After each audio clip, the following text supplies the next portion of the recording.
Ei, gente, tudo bem? O aluno Carlos de Venda Nova, da Estácio Venda Nova, pediu para eu falar sobre desfederalização nacional da área da saúde, em virtude da pandemia, onde cada estado está tomando providências próprias, né, sem um comando do que seria o governo federal, a seu entender, e se isso abre um precedente quanto ao nosso modelo de federalismo, nos aproximando do modelo do federalismo norte-americano. Então vou fazer algumas considerações aqui, mas para iniciar é importante esclarecer que a saúde é competência comum, de acordo com o artigo 23 da nossa Constituição, do governo federal, estadual, municipal e do Distrito Federal. Essa competência ela é dirigida ao Poder Executivo, então o Poder Executivo tem que cuidar da saúde. E aí, volto a dizer, é de competência comum, portanto, todos os entes federados têm que cuidar da saúde. E nós estamos vivendo uma situação realmente atípica, né? Além disso, o artigo 6º da Constituição coloca a saúde também como um direito social do indivíduo, do cidadão. Portanto, é óbvio que o ente público tem que estar preocupado com a saúde e, nesse momento, estamos fora de períodos de normalidade, né? Há uma pandemia internacionalmente decretada, portanto é óbvio que algumas situações atípicas vão exigir reações atípicas. Não é? Eu não acho que põe em risco o nosso modelo de federalismo, mas vou fazer algumas ponderações no final, a gente pode até debater abertamente. Né? Vejam bem, federação é diferente de confederação, mas o federalismo americano é diferente do nosso federalismo também. O Brasil ele nasceu como um estado único, onde se dividiu internamente apenas para facilitar a administração. Ou seja, nós nos acostumamos com o modelo que há um poder central ditando de cima para baixo quais as regras que devem ser seguidas pelo aquele regional. Mas aqui já há uma primeira dica, olha só. Se nós temos a federação com visão nacional, nós vamos ter o Estado com uma visão local, regional, e nós vamos ter o município com a visão realmente localizada. Então é óbvio que vão haver assuntos que quem tem a sensibilidade, o senso de oportunidade para resolvê-los, vai ser aquele local, aquele governo local, e não o governo federal que está distante. Então a ideia é que o governo federal trate dos assuntos macro e comuns a todos os entes da federação, enquanto que os governos localizados é que vão lidar com aquela realidade mais perto daqueles governos. Mas nós estamos acostumados a esse padrão, o governo federal ditando de cima para baixo. Já o modelo americano, ele foi concebido num primeiro momento como confederação. Eram 13 colônias separadas que se juntaram por um interesse comum, que era combater o colonizador inglês. Assim, eles elegeram um governo central, que falava por todos, mas falava apenas naquele assunto extra-regionalização. Ou seja, eles tratariam apenas dos assuntos vinculados ao interesse comum de cada ente que não aceitava a interferência de outro ente sobre ele mesmo.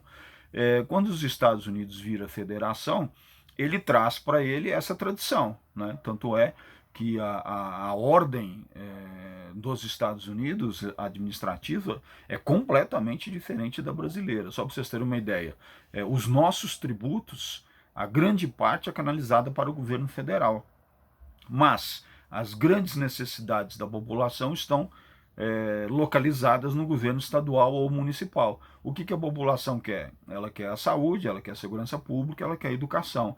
Quem gasta com isto, normalmente, é o município e o estado, mas o tributo vai todo para a União. Então nós temos um problema. Isso significa dizer o seguinte, que 27 unidades federativas têm que fazer fila, então eu estou falando de 26 estados mais o Distrito Federal, tem que fazer fila para bater na porta do governo federal pedindo ajuda. Não é possível que 27 governadores não saibam gerenciar suas contas. Enquanto que nos Estados Unidos o caminho é inverso. O presidente da República é que vai até os governadores para ver o que podem ser políticas comuns. Por quê? Porque o dinheiro está localizado nos próprios estados. Então nós temos uma via diferente, né? Nos Estados Unidos são os estados que dão o limite para o governo federal, enquanto que no Brasil nós temos o governo federal dando o limite de autonomia para os estados. Eu não consigo dizer que no Brasil está errado, talvez hoje, Mas, durante muito tempo, esse dono do cofre, vamos chamar assim, no governo federal, e dono da força bélica e política no governo federal, ou seja, o dono da administração, da chave, era importante que estivesse realmente no governo federal. Por quê?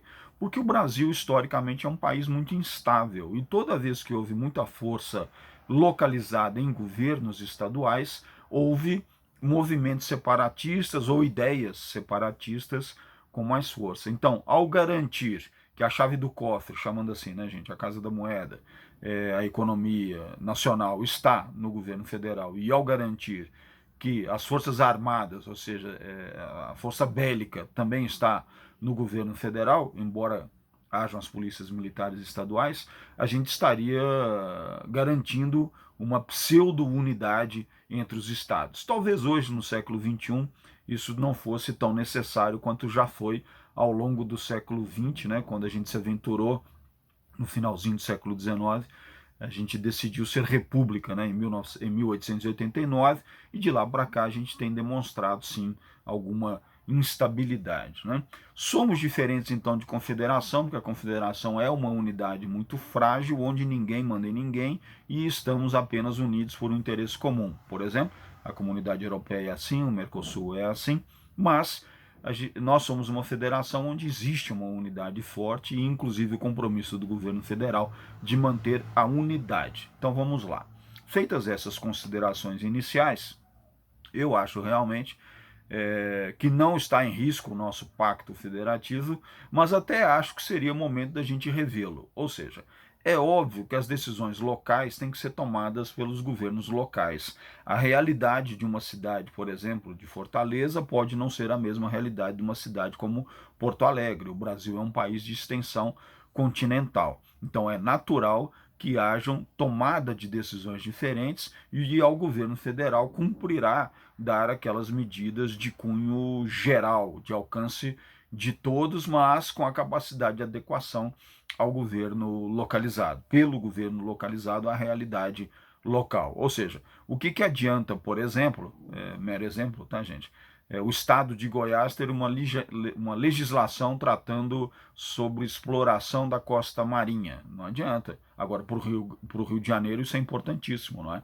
Então, é por isso que normalmente os assuntos gerais são tratados pela União, mas a aplicabilidade local é tratada exatamente pelo governo local. Só para dar um exemplo que vocês vão perceber. Por exemplo, a legislação penal, ela é federal, mas a aplicabilidade, a Polícia Militar é estadual e o TJ, os Tribunais de Justiça, são estaduais. Então há uma aplicação direta dos estados, há uma exigência dos estados nesse sentido. Né? Então eu, em princípio, não enxergo riscos de uma quebra do nosso pacto federativo, não acho que está errada as decisões de alguns governos levando em consideração a sua realidade local. Há uma discussão se isso poderia ser feito por decreto ou se tinha que ser feito por lei. Eu, pessoalmente, acho que o decreto é cabível. Há uma diferença da lei, decreto, Constituição, é óbvio que vocês já sabem, né? A Constituição é um livro de Estado, portanto ele se pretende perpétuo, enquanto que a lei é uma vontade de governo, é momentânea, pode ser revogado a qualquer momento. Já o decreto, ele regulamenta uma lei, é uma resposta muito mais rápida, porque ele não depende de negociação do executivo com o legislativo. Agora, é óbvio que o decreto vai ter uma competência diminuída, é de solução executiva e não de solução legislativa, então ele não pode estar à margem da lei. Bom, então seria mais ou menos isso que eu tenho para falar. Acho que o Brasil não está com o pacto federativo em risco. Acho até que é um bom momento para a gente rever e tentar, sim, um modelo assemelhado ao dos Estados Unidos, que eu tenho muito mais simpatia que o modelo brasileiro, onde todo mundo depende do governo federal, porque é lá que está o dinheiro, né?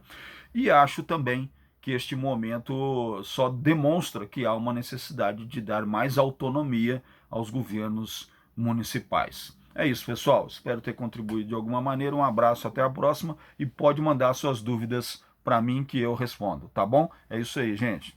Um abraço.